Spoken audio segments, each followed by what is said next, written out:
Maya, sweetie, you'll never amount to anything. Brandon's voice cut through the chatter at his housewarming party. Everyone turned to look at me. He had this smirk on his face, the kind that told me he'd been waiting all night to land that punch. You're what, 27? Still renting that sad little apartment downtown? The guests laughed. My Aunt Linda jumped in with a sympathetic smile. At least she has a job, Brandon. Give her that much. Brandon shrugged, swirling his whiskey. Barely. I made more this quarter than she'll see in 5 years. I stood there gripping my glass so hard I thought it might shatter. I didn't say a word. I just smiled. What he didn't know was that I'd already signed the papers. My name is Maya. I'm 27 years old. For the last 5 years, I've worked in tech sales. Nothing flashy. Nothing that makes people turn their heads at family dinners. I lived in a small one-bedroom apartment downtown, drove a 10-year-old Honda, and wore the same black coat every winter. My family saw me as the one who didn't make it. No designer handbags, no trips to Bali, no engagement ring selfies. Just me, quiet Maya, barely keeping up. Brandon was different.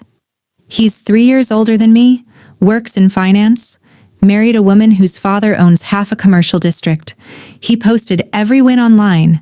New watch, new car, new vacation. The family ate it up. I used to cry after family dinners. I'd sit in my car in the driveway and wonder why I wasn't enough, why I couldn't be the one they bragged about. But here's the thing they never saw. I had discipline, I had financial literacy, and I had a side hustle doing freelance consulting in tech sales strategy that brought in serious money. I saved everything. I invested smartly. I didn't post about it. I didn't brag. I wasn't living large, but I was building something real. They just couldn't see it. If you've ever been pushed aside by family, subscribe right now and tell me where you're watching from. I read every single comment. Because I know what it's like to feel invisible in a room full of people who share your blood. I learned early on that silence could be a strategy, and I was about to use it. It started 6 months before that housewarming party. Brandon announced in the family group chat that he was buying his dream home. The messages flooded in within seconds. Photos of the property, aerial shots, the price tag, $1.2 million. Finally made it, he wrote. Everyone congratulated him. Aunt Linda, Uncle Rob, even my mom. I typed out a quick message. Congrats, Brandon. Happy for you. His reply came fast. Thanks, cuz. Maybe one day you'll afford a down payment. No shame in renting forever, though. I stared at my screen, my stomach twisted, but I didn't respond. 2 weeks later, we had our usual Sunday family brunch. Brandon showed up with the blueprints rolled up under his arm like some kind of trophy. He spread them across the table right on top of the scrambled eggs. Check it. Out. 4 bedrooms, 3-car garage, heated pool. Everyone leaned in, oohing and ahhing. My mom tried to include me. Maya's doing well too. She got a promotion last year. Brandon didn't even look at me. Mom, let's be honest. Maya's promotions aren't in the same universe as what I'm doing. She's barely scraping by. Aunt Linda nodded slowly like she was delivering tough love. It's true, sweetheart. You're just not ambitious like Brandon. Some people are built different. My hands started shaking under the table. I folded them in my lap. Brandon leaned in closer, his voice dropping to this fake concerned tone. Hey, if you ever need help with bills, just ask. I got you. The whole table erupted in awkward laughter. I excused myself, walked to the bathroom, locked the door. I could still hear them through the walls. She's never going to get out of that rut, Brandon said. I almost feel bad. I pulled out my phone. My fingers were still trembling, but I managed to open my saved listings. There it was. The house directly next to Brandon's. Same neighborhood. Same gated community. It had just hit the market 2 days ago. I texted my real estate agent, Diane. Let's do it. Make the offer. She replied in under a minute. You sure? I typed back. Never been more sure in my life. The next few months were a blur of quiet humiliation. Brandon created a family investing group chat. He added everyone, my uncle, my aunt, even my younger cousins who were still in college. Everyone except me. I noticed it when a conversation at dinner referenced the group. I asked Brandon about it later that night. Oh, that. He laughed. It's for people with actual capital, Maya. You wouldn't get it. Uncle Rob chimed in from across the room. You need money to make money, kiddo. Come back when you're ready. I just nodded, smiled, left early. A month later, my cousin Jenna got married. I showed up in my nicest dress, the one I'd worn to 3 weddings already. I found my name on the seating chart. Table 12, the kids' table. I sat down between a 15-year-old playing games on his phone and a 16-year-old who kept asking me if I had a boyfriend. Brandon and his wife sat at the head table, right next to the bride and groom. During the speeches, Brandon stood up. He wasn't even in the wedding party, but he grabbed the mic anyway. I just want to say how proud I am of this family. We've got some real success stories here. Jenna and Matt, obviously. My man Uncle Rob crushing it in real estate. Aunt Linda's new boutique. And hey, my wife and I just closed on our dream home. He paused, looked around the room, named every single person at the head table. He didn't say my name once. The 16-year-old next to me whispered, Why are you even here? You don't fit in? I smiled at her. Good question. I left before dessert. 2 weeks after that, my phone rang. It was Aunt Linda. Maya, sweetie, I wanted to talk to you about something. I was at my desk, finishing up a consulting pitch. What's up? Brandon told me you might be struggling a little, financially. I stopped typing. I'm fine.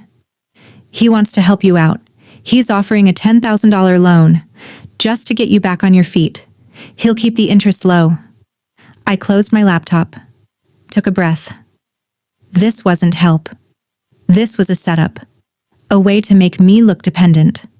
A way to confirm their narrative. I appreciate it, but I'm okay. Her voice shifted, got colder. You're too proud for your own good, Maya. That's why you're stuck. I didn't respond. That night, Brandon texted me. Offer stands. I know you need it. Don't be stubborn. I turned off my phone, and I made a decision. I stopped going to every family event. I stopped explaining myself.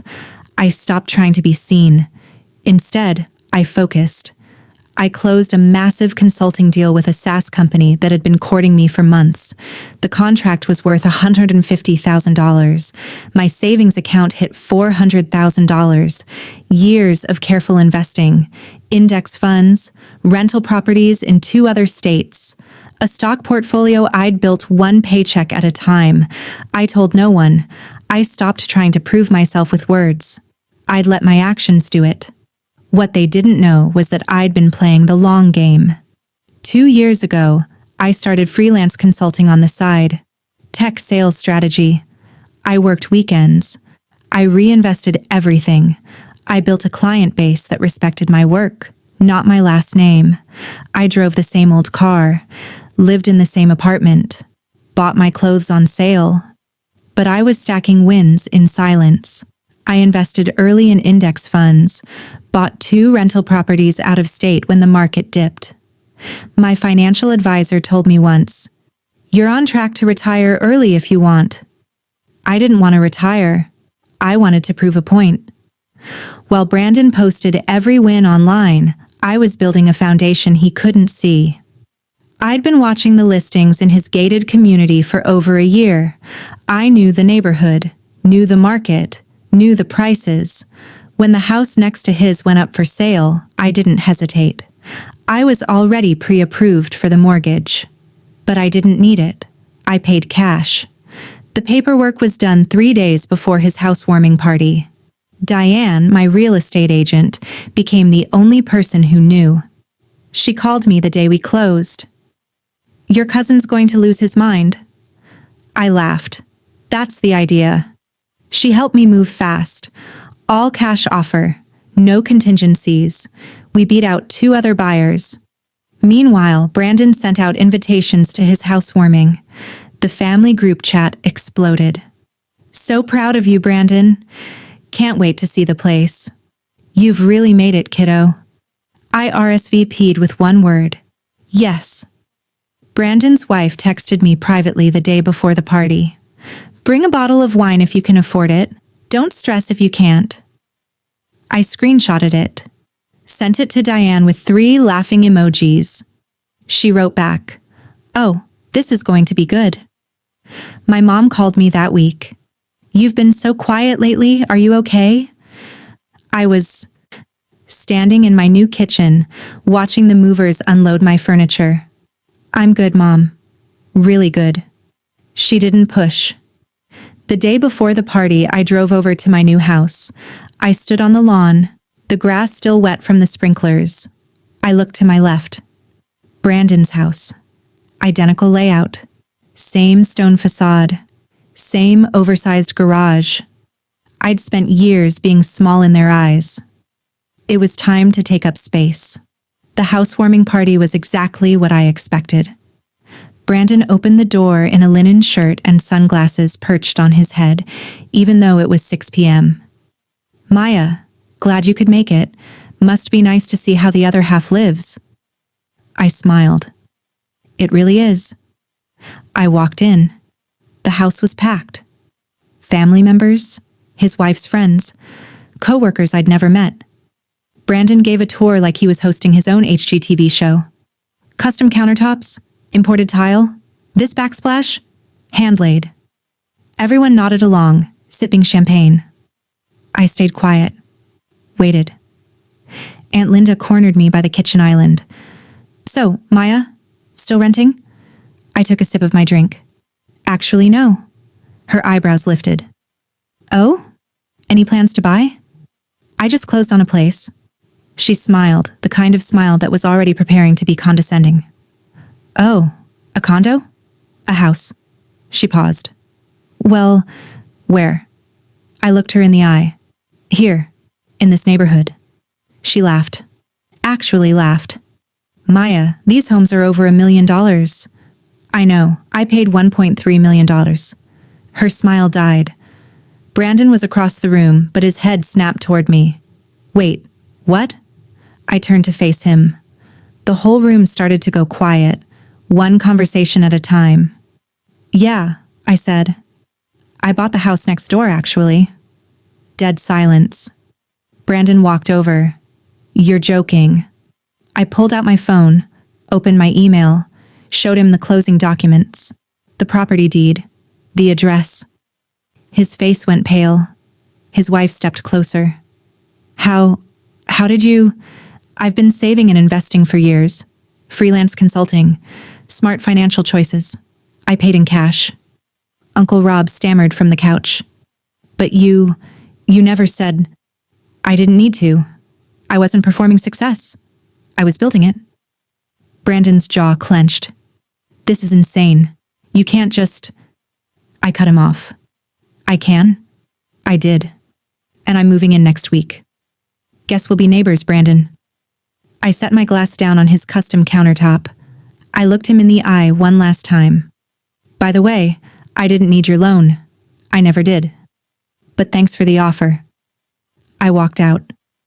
Diane was waiting outside, leaning against her car. "How'd it go?" I smiled. "Better than I imagined." I moved in the following week. Brandon avoided eye contact every time our cars passed in the driveway. I'd wave. He'd look straight ahead. The family group chat went silent for 3 days. Then my mom called. Her voice was shaky. "Why didn't you tell me?" I was unpacking books in my new living room. "Because I needed to do this for me. Not for approval." She cried. apologized for not defending me more, for letting them talk to me that way. "It's okay, Mom. I found my own way." Aunt Linda sent me a text a few days later. "Congratulations on the house." That was it. No warmth, no follow-up. Brandon never apologized, but his social media went quiet. No more posts about wins, no more flexing. I decorated my house exactly the way I wanted. Warm lighting, soft throws, books on every shelf, no show, just comfort. I hosted a small dinner a month later. Real friends, people who supported me when I had nothing to prove. I used to think their validation would complete me, but standing in my own home, built with my own work, my own strategy, my own silence, I realized I never needed it. Now, I sit on my porch in the mornings with my coffee. I watch the sunrise over the neighborhood. Brandon's house is right next door, but it's just a house now. Nothing special. For once, their silence didn't hurt me. It freed me. If this story hit home, do me a favor.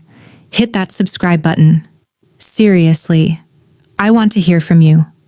Have you ever been underestimated by family? How did you prove them wrong? Drop your story in the comments and tell me where you're watching from. I read every single one. Your voice matters. Your struggle matters. And trust me, your comeback will be worth it. Next time someone tells you that you'll never amount to anything, remember this. Silence can be the loudest flex. Thanks for being here. See you in the next one.